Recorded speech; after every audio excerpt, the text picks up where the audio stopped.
কি কালাম বলো। দেখে দেখ কেটে গেছে দেখি। কিরে ভাই কোথায় যাচ্ছিস? এই দেখ হাতে ল্যাটাই ফ্যাটাই নিয়ে কোথায় যাচ্ছিস? দেখ ভাই সুতো শেষ হয়ে গেছে, একটু সুতো ফুতো কিনে আনি, ঘুরি ঘুরে ওড়াতে হবে তো নাকি? আসছি ভাই আসছি। ভাই যা ঘুরে পড়ে গেল। চ তোদের বিলটা দাদা কোথায় ঘুড়ি বেড়েছে দেখবা। ওইরে ভাই ওই ওইরে ভাই এই তো রে ভাই। হ্যাঁ কি হয়েছে রে ভাই? কি হয়েছে রে তোর ঘুড়ি কই?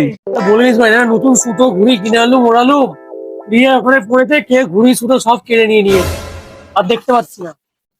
ওকে কিছু চিন্তা করতে হবে না, তোর জন্য এই তিনটে ভাই, এই যে সুতো, এই যে ঘুড়ি নিয়ে এসছি। দেখি দেখি তো আমার সুতো আমার এই ঘুড়ি নিয়ে আমাকে দিতে আসছিস তুই? আমি পারি না।